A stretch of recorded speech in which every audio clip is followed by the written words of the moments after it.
Good evening, everybody, and a warm welcome to you, Adibar Khan, Nicholas Bruckman, and Amanda Roddy. It's my great pleasure and a great honor as well to moderate this evening, which is part of the 36th DOK.fest in Munich, an event that is focused on the wonderful documentary movie Not Going Quietly, mainly dealing with Adibar Khan as a protagonist, as an activist, as a family man, I would say. So we are very much looking forward to talking about the movie, the documentary, but we are also very much looking forward to your questions in the audience, because my wonderful co-moderator, Katharina Ahren, is going to be here to take your questions from the chat. So please feel free to send in your questions. I think we will be talking for about 20 minutes in our round here, and then we'll start with the questions. It's my great pleasure really to introduce Adibar Khan to you with just a couple of words. As I said, he is an activist.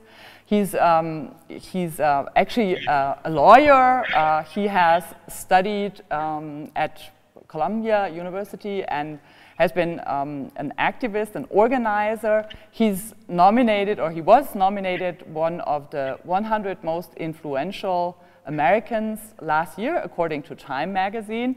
And I can totally understand why, because with this documentary, he is really a very important, not only performer and activist, but also a person that is so much involved with health, health insurance, health themes, health management in the United States. And director Nicholas Bruckman and producer Amanda Roddy have done a great job in providing that wonderful documentary. Not Going Quietly actually follows Adibar Khan embarking on a national campaign for healthcare reform.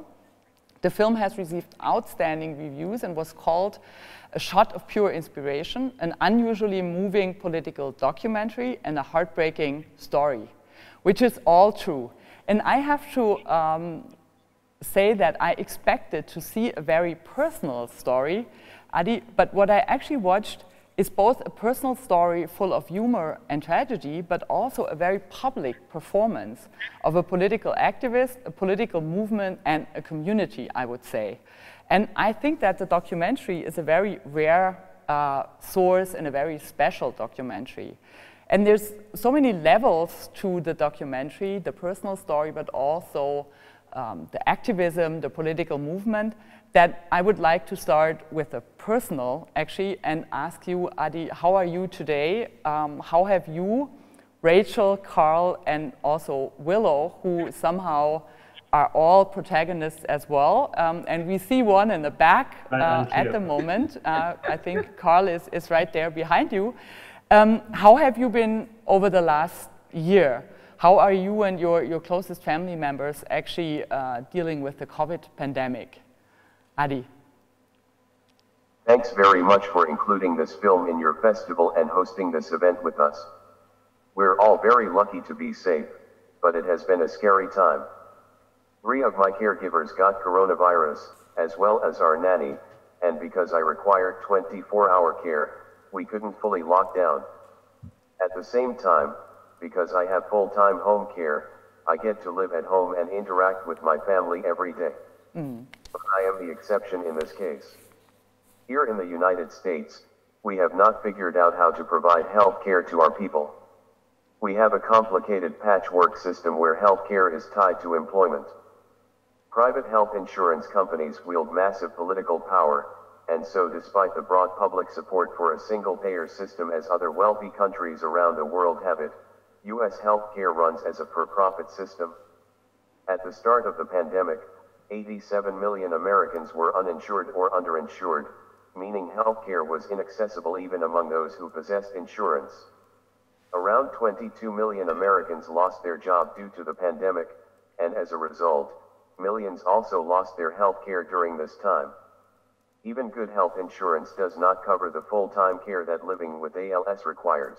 Because of this, many others with ALS are placed in nursing homes where patients are merely maintained and isolated from their loved ones. To be honest, I don't know if living in a nursing home would provide a quality of life that I would be willing to tolerate. The dark truth is that because of our for-profit healthcare system, many Americans literally cannot afford to live. I am grateful because at home, my two kids, Carl and Willow, can climb up onto my lap and we can have conversations or listen to music together. Rachel has been working from home because of the pandemic, and so we get to participate in each other's daily lives. Full-time home care also allows me to work with my team at Be a Hero to fight for a single-payer healthcare system, as well as for home and community-based services, so that my reality of reliable, well-paid, and professional home care is available to all. Okay, wow, thank you very much, Ady. That was a lot of information, but it feels also very good to hear about your family life during that hard and complicated time, and to see Carl on your lap, I think is something that everybody enjoys. I would like to stick a little bit with the family life, because it is a very important story, but it must have been also very hard to shoot that. So I would like to ask you, Nicholas, as a director, how could you deal with that intimate situation? Because from my perspective, it might have been much easier to document the political activism, but the documentation of that intimate family life with a lot of humor, but also tragedy, of course. And we heard about Ady's disease, which is part of the documentary, with the explanation for what is going on is very much there in the story. How could you manage to do that from your perspective as a director? Yes, thank you for the question. So Ady is what we call here in the US an exhibitionist, meaning he wants to put his whole life on display for others. Not really, but he was initially very, very open always to being part of the film, and even in putting the most dire, I mean, often when Ady would be having somebody give him a shower or struggling to use the bathroom, he would kind of signal me like this, come on, we're gonna see something good here. And I think the reason for that, A, is because, you know, sometimes I think there was humor to it, and he knew it'd be fun to bring us into these very personal moments. But also because I think he knew, as an activist, he was an organizer for 10 years before, and he understood very intelligently this connection between organizing and storytelling. And that when the work he had done prior to healthcare, he worked on other issues around the minimum wage, around immigrants' rights. And part of that work was bringing other people to their representatives to tell their stories, talk about how they had been neglected or in whatever way kind of infringed upon by whatever piece of legislation he was working on. And then suddenly when he was diagnosed with ALS and he confronted this powerful Senator Jeff Flake, the story became his own. And so I think he very intuitively knew that he could make a difference. I don't think he wanted to share. I don't think he wants anybody to feel bad for him. I don't think he wants attention for attention's sake, but I think he knew that by really being public with this in social media, through film, in his book, that it could be used as a tool. And that's what attracted me to Ady about the story in the first place. It was always, when I met him, I'm gonna turn this horrible thing that's happened to me into this weapon, and we're gonna use it against the politicians that are taking away people's healthcare. And that to me as a filmmaker was very attractive, because it was this storytelling weapon that he was building, and documenting that was really, really fun. Okay, thank you very much. And I think the double storytelling, I would call that, the double storytelling is something that we probably come back to. For the political side, I think, Ady, that the documentary makes quite obvious that the Be a Hero tour, and Nicholas, you just commented on Jeff Flake, Senator Jeff Flake, and Ady's confrontation, I would maybe call that, in a plane and conversation that went viral, and I think we'll be talking a little bit about that. The Be a Hero tour was actually possible with a lot of help, in the sense that all political movements need help because they need supporters. But especially for you, Ady, I think it was the case that the active engagement also meant that people were really close to you, and watching the documentary, we get to know your very good friend, Nate, and also Liz, who is an organizer. And I would like to ask you, what was your relationship like with these friends, and how are Nate and Liz doing at the moment? Are you still very, very close, or? I have a fantastic network of supporters and friends that I'm grateful for. Nate is one of my oldest friends, and I love him dearly.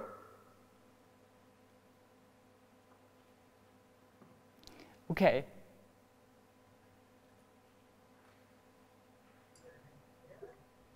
There might be more. I think because President Biden made good on 2 promises he made to me last year. Last summer, when Biden Zoomed with me for the final interview of our healthcare series, I asked him directly if he would strengthen Medicare, the United States federal health insurance program for people 65 and older, to include home and community-based services. In the recent joint address to Congress, Biden made a public commitment for a $400 billion investment for home and community-based care services in the upcoming infrastructure package.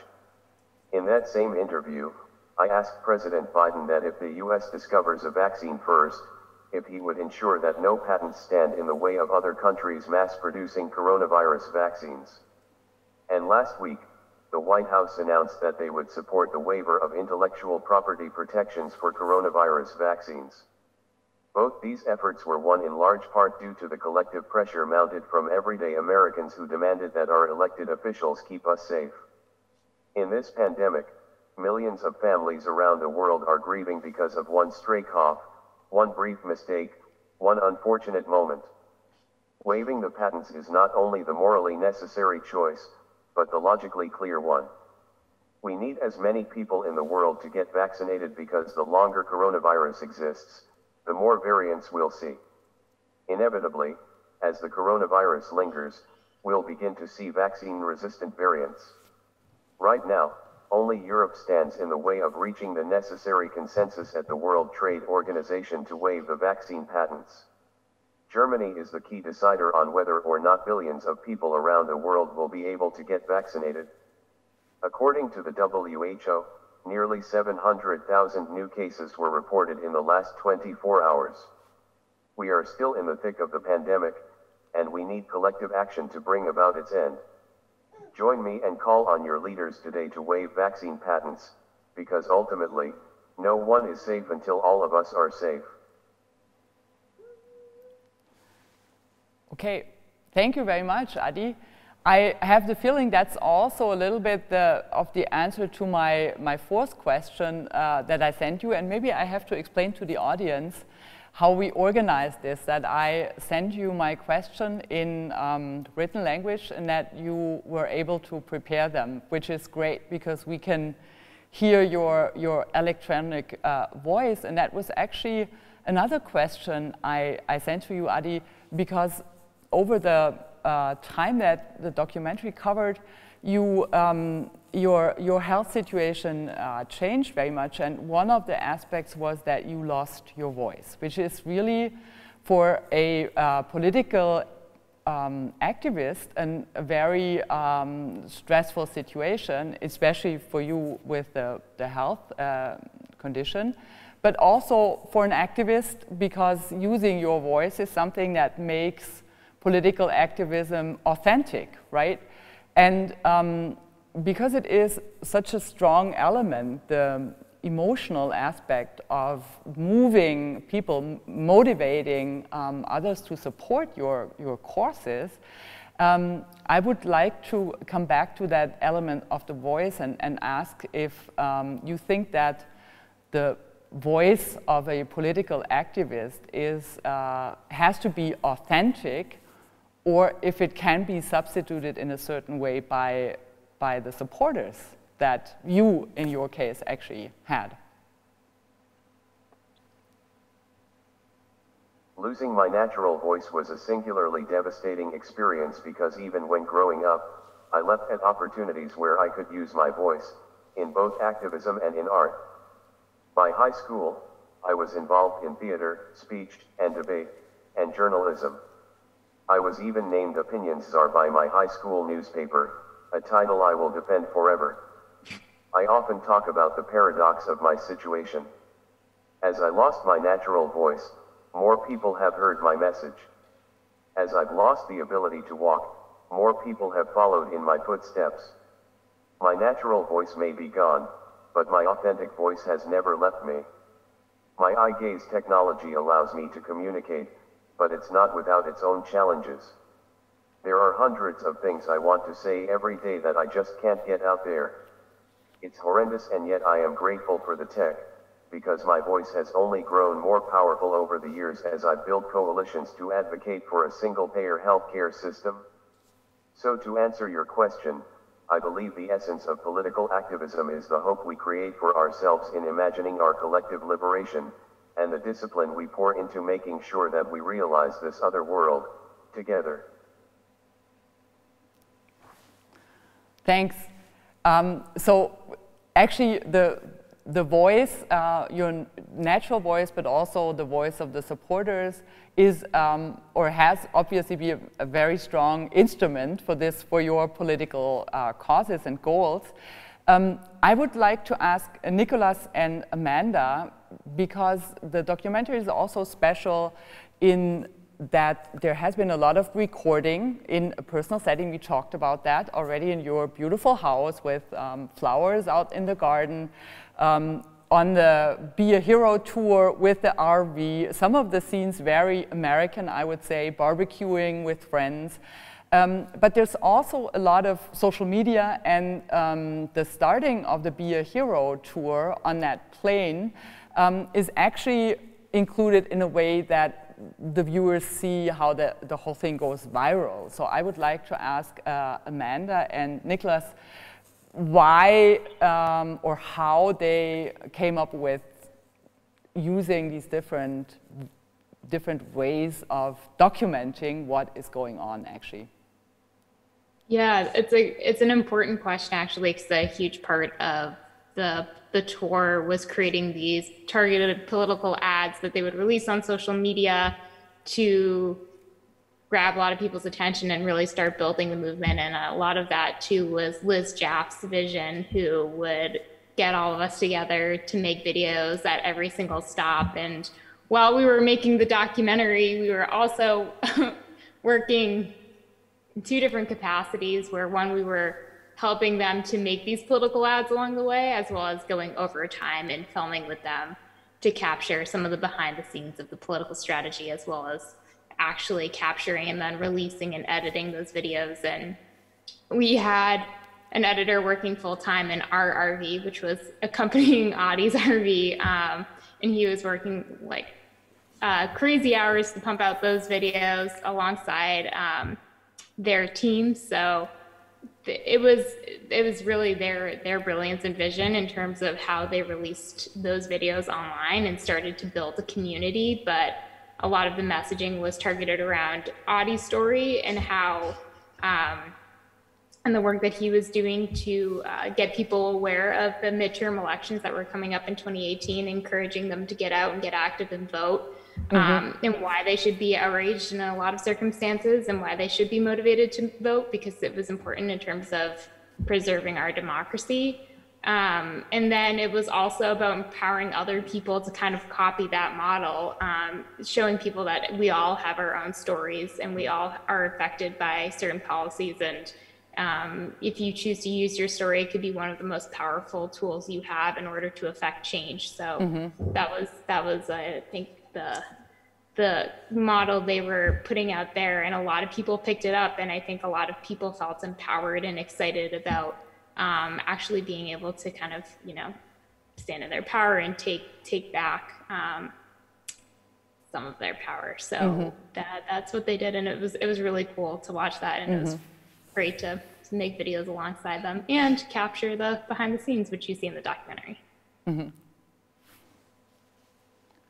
Yeah, great. I only would, I guess I would add one thing about Ady's voice, which I think is interesting from a film perspective, in addition to, you know, the kind of powerful trajectory that Ady just shared. when I met Ady, he had already had ALS for about a year, and he was in this place of having a very limited window. And he says in the film, "I've got a lot to say and not a lot of time to say it." And normally when making a documentary, you kind of spend years developing the relationship or thinking about the story or kind of taking time with it. And then of course, after you go back into the edit room and you look at the pieces of footage that you have and you say, "Oh, this isn't clear. Let me go back and interview the subject, the protagonist of the film again, and pick up those pieces of the story or record voiceover." And in this project, in this movie, we never had the opportunity to do that, which was totally unique for me and my experience as a filmmaker. And at first it was really challenging. All the way throughout it was very challenging because every piece of audio that we use in the film, you can hear where Ady's at in his ALS progression. You can't take a piece from later and put it earlier in the film or vice versa. But because of that, we kind of had to have the cameras on at all times because everything that Ady said, it might be the last time he ever said it. Every interaction he had, it might be the last joke. It might be the only time that we got that moment. And I think that ended up informing the style of the film, which you were talking about a little, which is where we're just kind of rolling at all times, whether he's in the bathroom or he's getting high or he's talking with his wife. And it caused us to shoot a lot, hundreds of hours of footage to make the film. But it was this creative constraint that actually made the film better, much in the way the physical constraint that Ady had made his activism better, you know, of course, on top of all the challenges. So I just think that parallel was interesting from the artistic point of telling the story and what it meant for him to be losing his voice. Okay, thank you very much. That was really interesting, I think, because you give us a lot of information of the behind the scenes, of course. And the physical constraint is something that I would like to come back to, because maybe I have to comment a little bit on the Be a Hero tour, which has been really successful. You toured with an RV, you toured 30 congressional districts, and a lot of them before the midterm election in the United States in 2018, and a lot of them, and the goal actually was to, I would say, to inform voters about public health issues and how their representatives were positioned on healthcare. And touring through these 30 congressional districts actually meant that a lot of voters changed their minds or were active in voting, and it had been a great success. And that slogan, "Be a Hero," is something that obviously worked very well, but it's also, and now I would get back to the physical constraints and the body aspects and embodiment of effectiveness and settings, because I think that Ady actually in many occasions is a hero himself, because he's using his body with the physical constraints to block somebody off, to be active, to be present. And in that sense, I would like to ask you, Ady, is the heroic something that is needed in American political activism? And how much of the success that you had, because you were really also very heroic and active, but it is obvious that the whole political goal that was achieved in the end was also a success of a solidarity movement, I would say. So what about the heroic in American political activism? What an amazing adventure that was. The Be a Hero tour was successful because we were part of a wave of millions of Americans who volunteered their energy and passion to together accomplish something amazing, which was the preservation of our democracy. We were united in our resistance to Donald Trump's fascism and knew that a better future was possible if we fought for it. One person, one hero, is not a movement. Transformative change requires millions of people to fight, protest, and demand change for years and years. That's the crux. Heroes are a specific and effective element of American political activism, and frankly all activism, to the extent that they work in solidarity with other civically engaged heroes to build collective power and advance a shared agenda. My story might be compelling to the media, but I know my place. I'm one person joining the chorus for change. I would say that we need help. Our unjust world isn't permanent or inevitable. We can create a better one. We just need more people to stand together and call out injustice. Okay, we just need, you and us, we all need more people.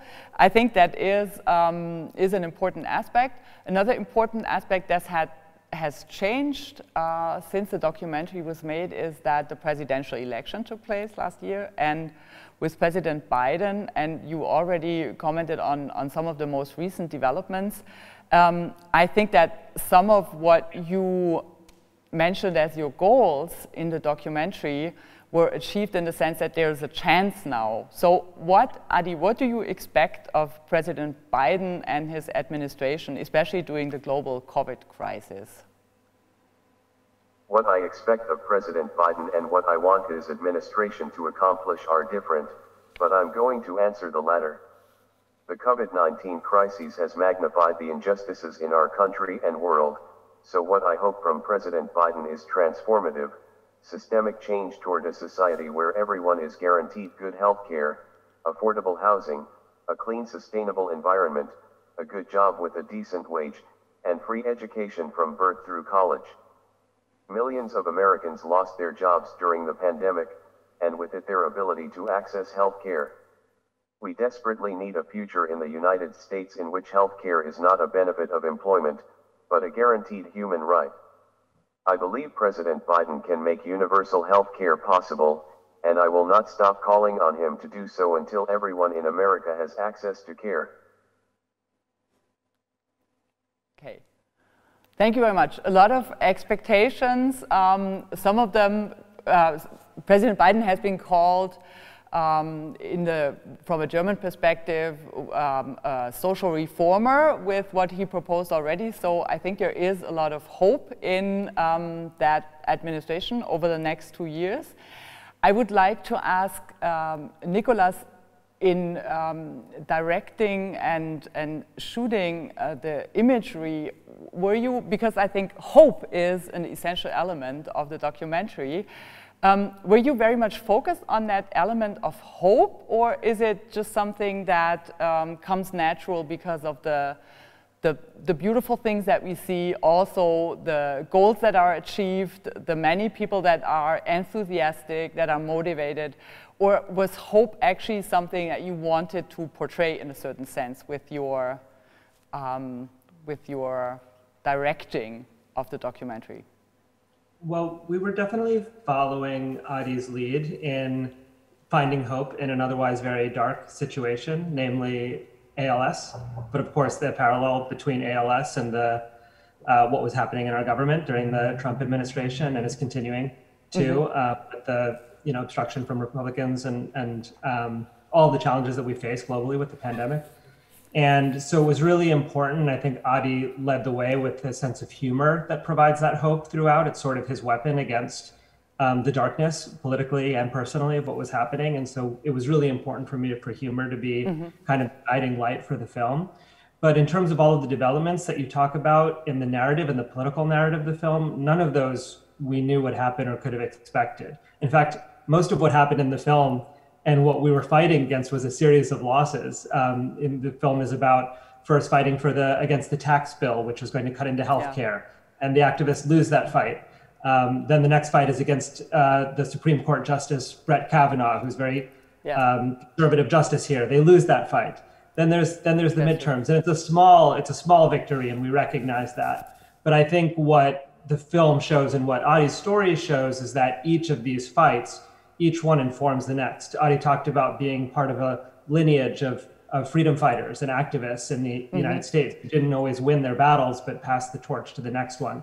And so that element, and when you see Ady pass the torch to the other activists, like Anna Maria Archila, who's the immigrants' rights and sexual assault survivor advocate in the Kavanaugh fight, you see how each of these little sparks creates the flame that creates change. And that big change of winning the 2020 election really only happens in the epilogue of the film. And of course, that change isn't really the victory. The victory is holding the politicians that we get elected accountable. And that's what we tried to show in the narrative. It's not just about Democrats or Republicans.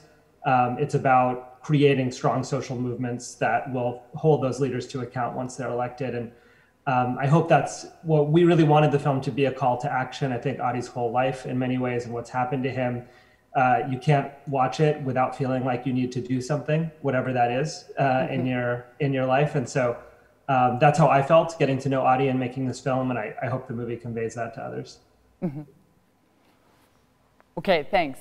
I think that this is a good time to include some of the questions from the audience, and Katharina is going to do that now. Yeah, there are already a lot of questions, a lot of interesting questions. So dear audience, please keep on asking questions. You can do that via our website or via Facebook. You're heartily invited. And due to Ady's condition, he's not able to answer right away, but please, we're going to forward these questions, so please, you're heartily invited to ask them. But for now, the first question I have is, well, one to Nicholas. There's a compliment from one person, and he said he really loves how sensitive you made your film. And I think, I also thought it was really, really nice because it's not patronizing. So the question is, how did you manage to not make the film patronizing, but how did you manage to portray it in that way it is portrayed, and how did you talk with Ady a lot about his portrayal, or how did you manage to do that? That is a good question. There's a big trope in making films or storytelling about people with disabilities that in English is called inspiration porn. I'm sure there's a similar word and an idea in German of like showing people who are disabled as heroes and like kind of trotting them out in order to advance your cause and make people feel bad or advance your agenda. And so we had to be really careful not to do that.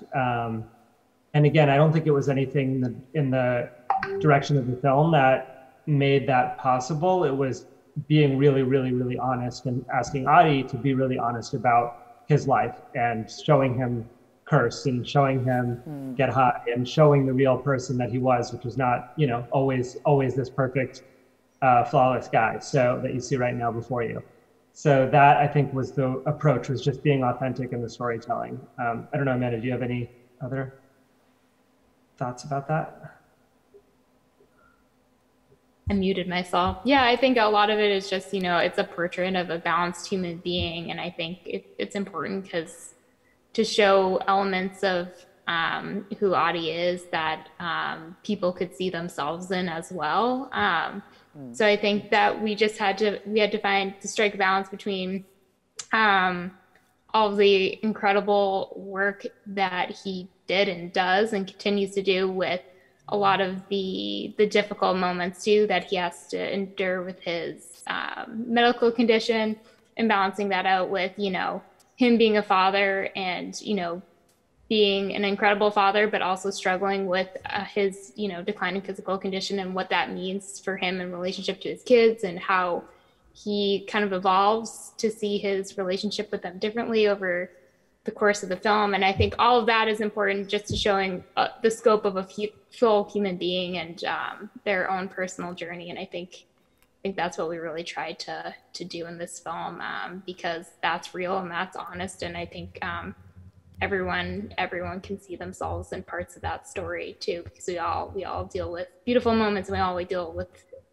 difficult or really painful moments in our lives. And I think that's what makes Ady's story really deep, and I think that's why it deeply resonates with people, because you show the full story. You don't just show the highlight reel or you know, all the perfect moments. You show the full thing. Definitely, I really liked it when I watched the film that there were funny moments, sad moments. Like, it showed the whole range of emotions there is being a human being.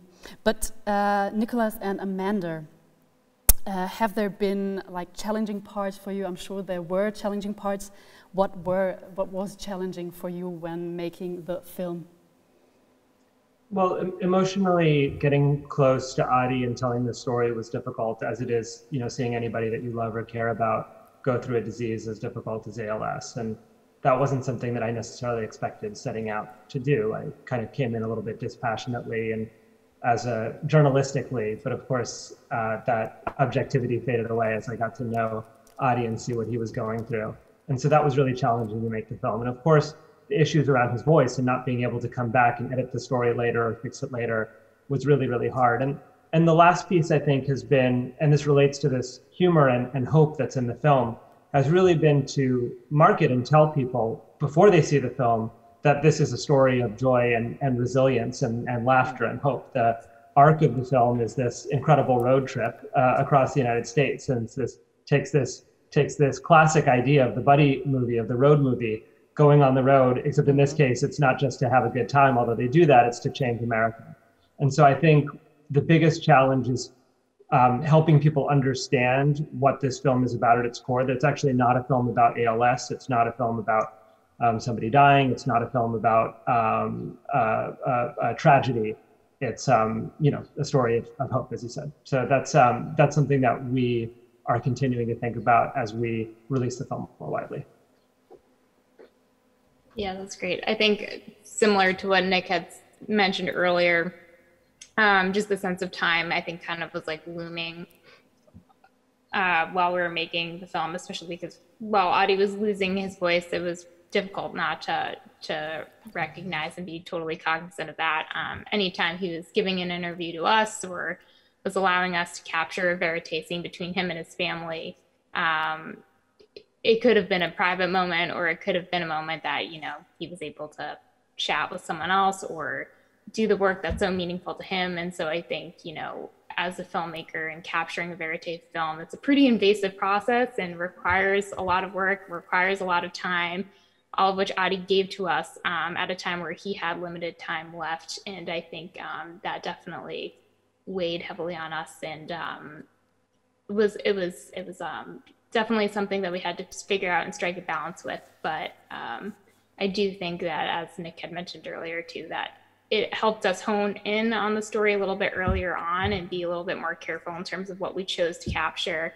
And I think we were able to do it a little bit more efficiently, hopefully. But yeah, that was definitely the trickiest part. And Ady obviously was super generous with his time, and it truly is why I think the film is a much better one, because he gave a lot of his time and showed a lot of his life to us, and I think that's why it's a special film. I would like to ask another question that is a little bit in line with the last question from the audience, concerning challenges, but also the road movie that you produced. I was wondering, did you just have a second RV, and then when you went to the different places, you just booked 2 places for the RVs, or how is that organized? Yeah, exactly. Go ahead. Sure. Yeah. Ady was in an RV with his best friend Nate. They were pretty much, it's mostly the 2 of them in that RV, and then the film crew had their own RV that, followed along closely and parked alongside them most of the time. It was definitely a wild trip, as Ady was alluding to. Yeah, it was a cool experience. Yeah, they were a lot faster than us. So first of all, Ady was a lot faster than us because he was always zooming around at like 13 miles an hour. So the DP would be like running to try to catch up with him and get a steady shot. But then of course they were doing so much and they were so quick on the tour that like we'd stop and get some gas. And by the time we got to where they were already holding a big protest, and Ady was arguing with the police or something, or some congressional staffer, and we'd be like running to try to catch up. So it was one of those things. You see Ady moving slowly in the film, but actually it was very, very intense and fast-paced shoot. Okay. Concerning that, I also have a question. How did you finance the campaign? How did you finance the movie? Were there a lot of volunteers, for example, or how did you find all these people that helped during the campaign? Yeah, there are different questions about the movie and the campaign. So maybe Ady can talk a little bit about or can write something about the Be a Hero campaign, and we can talk about some of the supporters that we had on the documentary. Yeah, that makes sense to me. Go ahead.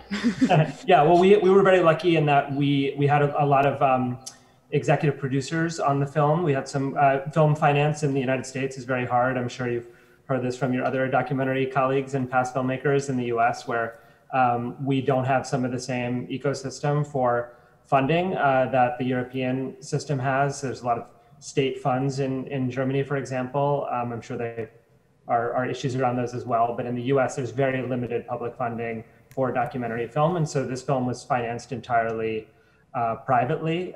We had here in the US, there's a system of having a mix of donors who are people who are invested in the cause. So we had people who were around and interested and passionate about the issues in Ady's film, including grant-making organizations, HBO, the International Documentary Association, different organizations here gave us grants. And then we had a variety of executive producers who were all from the Hollywood system and involved in making studio films, but they attached themselves to this movie because they were, I think, passionate about the issues and reforming the healthcare system. And those include the Duplass brothers, Bradley Whitford, a company called Park Pictures, and Patma Productions. And so we were really able to form an amazing team around this film of people who were inspired by Ady's story, but wanted to tell a cinematic kind of narrative style story. And that's how we were able to piece together the funding for the film. But as with any US-based documentary, it's a mix of beg, borrowing, and stealing to make these things happen. Thank you. Marina from the audience also asks, the campaign was financed by people who opposed Donald Trump and supported Democrats and support healthcare reform. The campaign was financed by people who opposed Donald Trump and supported Democrats and support healthcare reform.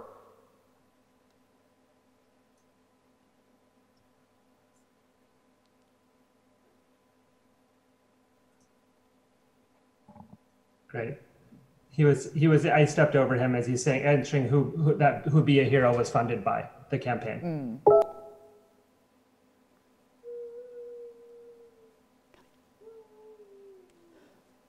Can I? So Marina from the audience asks, how did you first meet and how long have you known each other for?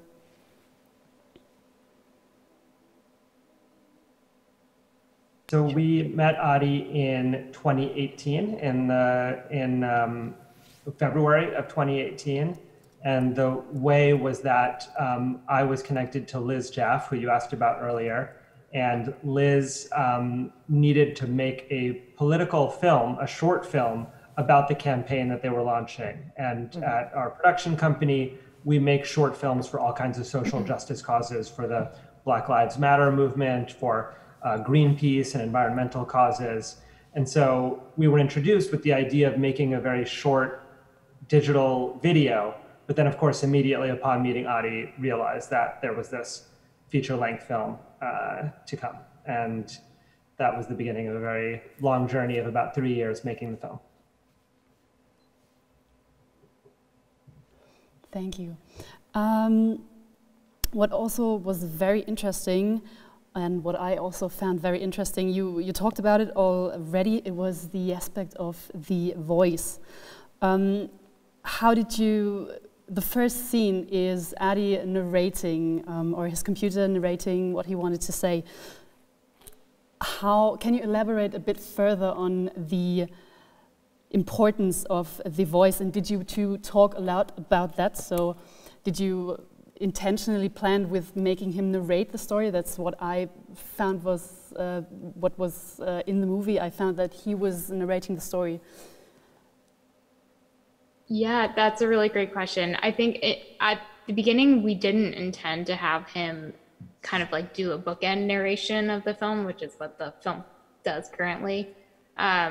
we kind of found that in the process, if we went back and had him narrate the very early days of his life, it ended up moving the story along in a way that was a bit more concise, especially since a lot of the bulk of our verite footage happens post Jeff Flake moment, and a lot of the story that we wanted to tell, which is kind of fundamental in terms of setting up Ady's current story, we didn't have as much material for. So we decided to have him narrate that beginning, and also kind of foreshadow what would come later on. So that's part of the reason why we decided to do the narration.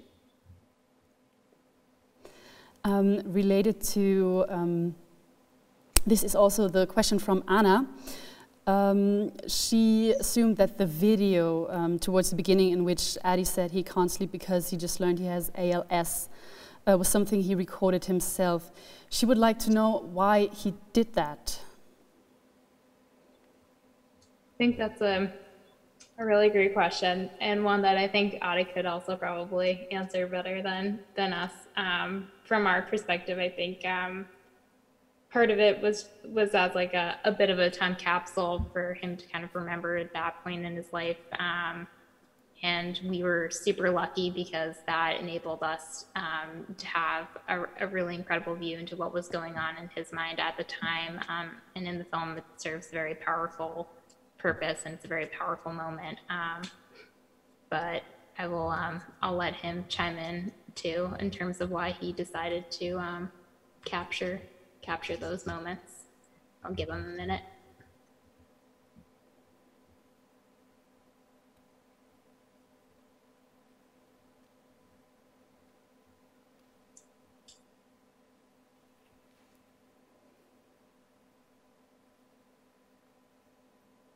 Yes. It was also therapeutic.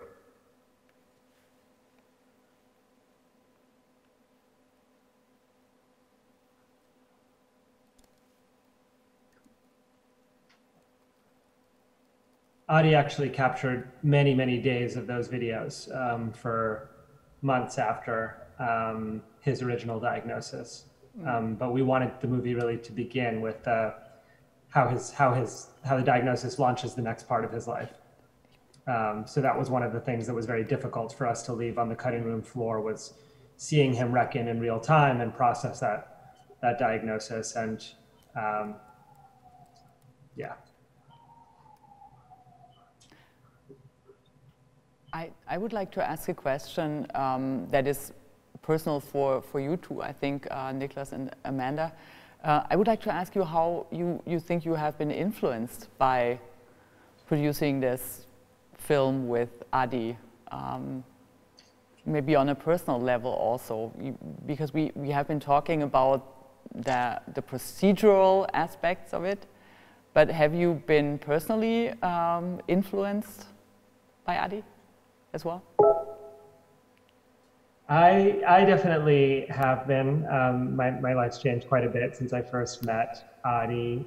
And you know, sometimes when I think about this film, of course it's about political activism, but I think the film, there could have been another story of a composer writing his great symphony after this diagnosis, or an athlete playing the final game, or a artist, et cetera, et cetera. To me, what was so moving about Ady's story and made me want to tell this film is the way he turns this diagnosis into something so positive, and not just the political activism, but the way he rebounds his relationship with his son and creates this new kind of relationship dynamic with his son.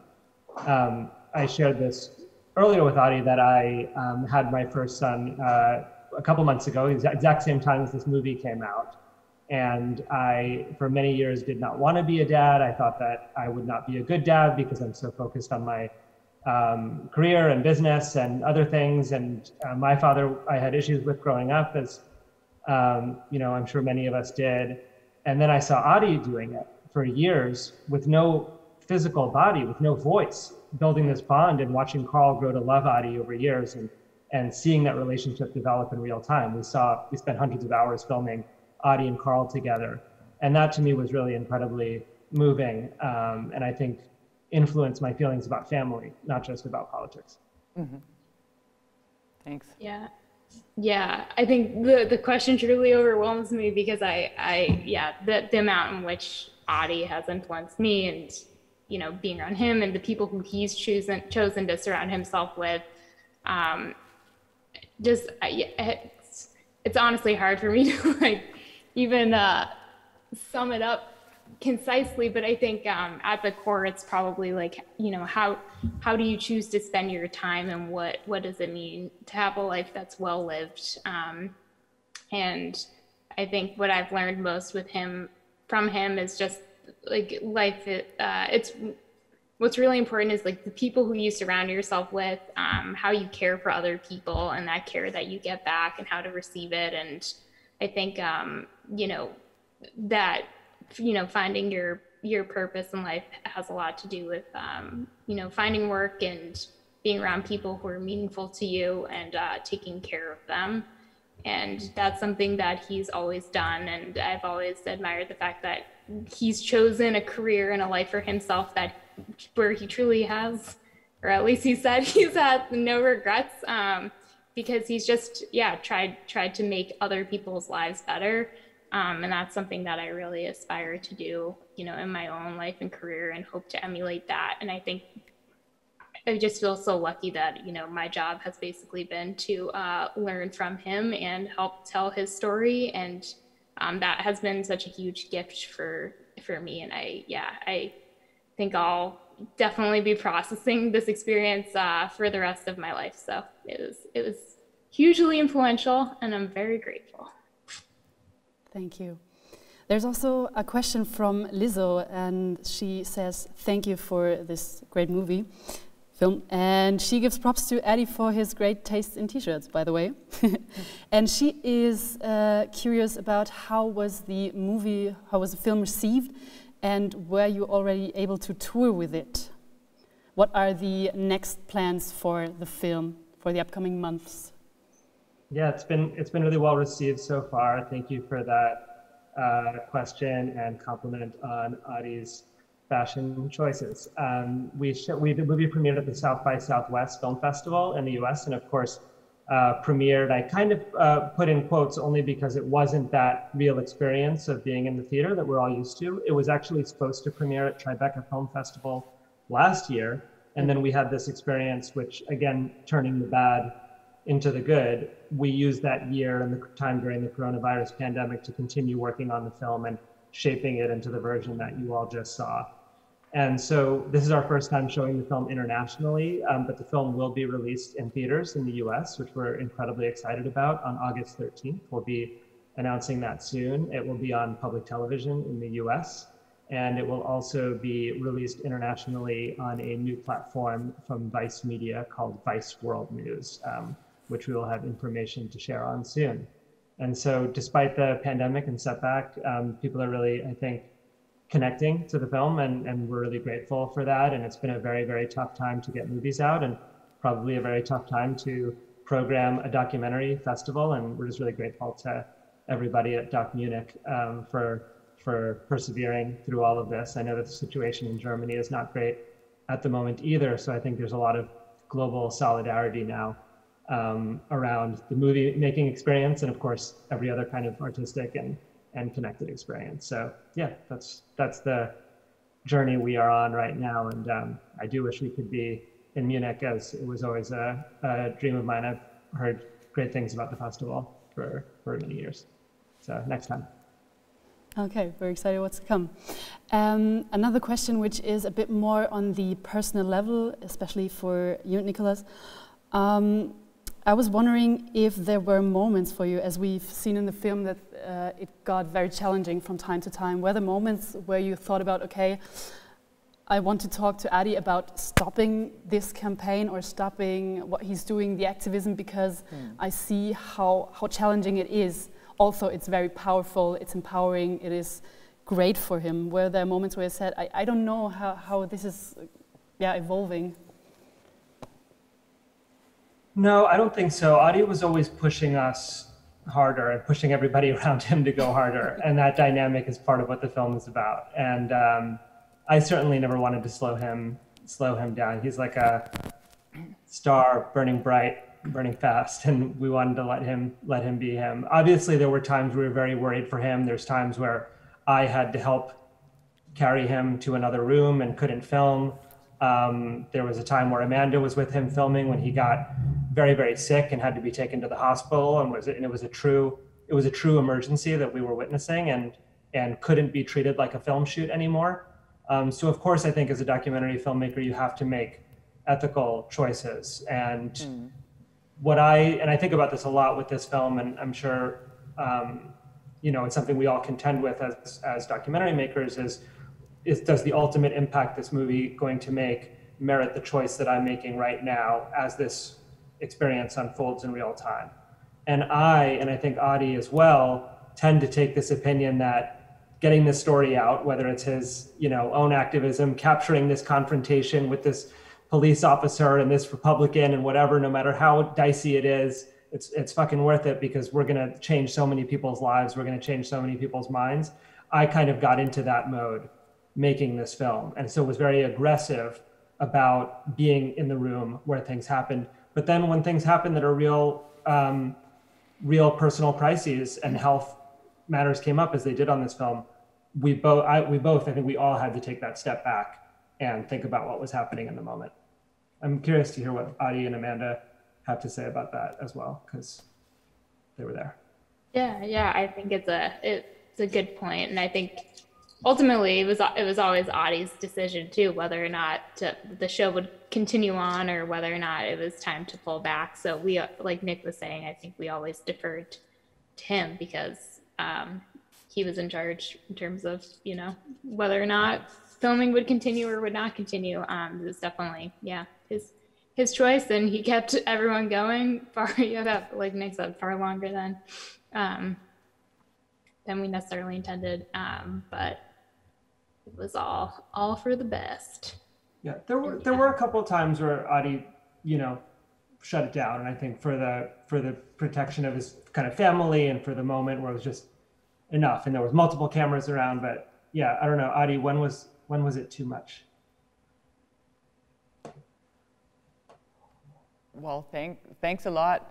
I have one final question for you. After making such an intense film, and I think we can all understand how intense it actually was on different levels, and you also described the responsibility that you all had over filming and Ady's health, I would say.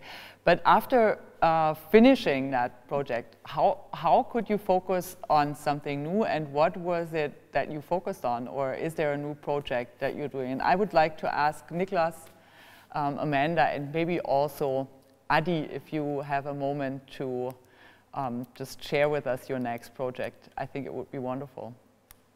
Yeah, I'll just share while Ady types that one of the things we're working on now is actually more storytelling around Ady's work outside of the context of this film. I am working on another film, and we're developing more documentary projects, none which will have the same star quality as Not Going Quietly. But in terms of our work with Ady is continuing to do a lot of amazing work, both in terms of pushing for universal healthcare within the United States, as well as in fighting to release vaccine patents to the rest of the world and fighting for global health equity during the pandemic. And so we've been doing a lot of remote short form films that I think can be kind of a companion to the documentary with Ady, where he's been interviewing various celebrities and activists in the United States, including the way he does at the end where he interviews Joe Biden in the film. And so we're kind of making a whole special features, let's say, for the film to come, highlighting the work Ady's doing beyond the end of the film. So that's something that I would really encourage everybody to check out at beaherofund.com. Okay. Yeah, and I'm also still working on a lot of those Be a Hero videos with Ady. He's doing a current series of really fascinating healthcare conversations with a lot of cool politicians and celebrities in California.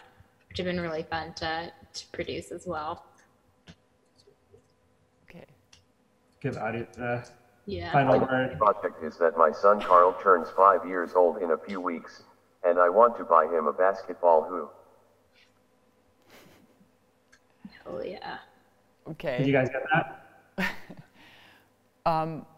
Thank you so much. I think it seems that you are all still very much involved with Ady, also you, Ady, which is great because there's a lot to do, I think, and we are very much looking forward to that new material that will be shown. I think that here in Germany, we will also, at America House, for example, where I'm the director, we will hope to work with your documentary with high school students, for example, because it explains so much about the healthcare system, about political activism, and it's also an inspirational personal story. So I thank you very, very much for this conversation, for all the information that you shared with us, and of course, especially for your personal insights and your time. And I think we are all watching the movie with the feeling that we see how great America actually can be. And I think that's wonderful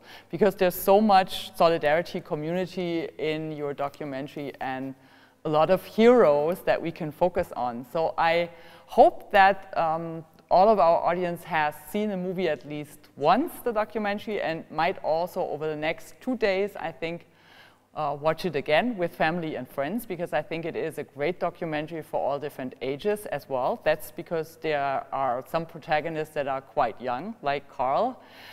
There's a lot of humor in it, and we can actually learn so much about the political system, but also about family and friends and solidarity. So thank you all so much, and good luck to you all. Good evening, everybody, and also, bye-bye. Thank you a lot on behalf of the DOK.fest München team. Dear audience, if you hadn't had the possibility to get your question answered, you have the possibility to write a message, an email to the film team. Underneath the movie, you see the icon, and then you click on it, and then you can write the film team. And I think Ady would be very happy to receive questions from you. And of course, now I'm going to switch to German. Liebes Publikum, dieser Preis ist nominiert für den Kino-Publikumspreis, gestiftet vom BR und Dreisat.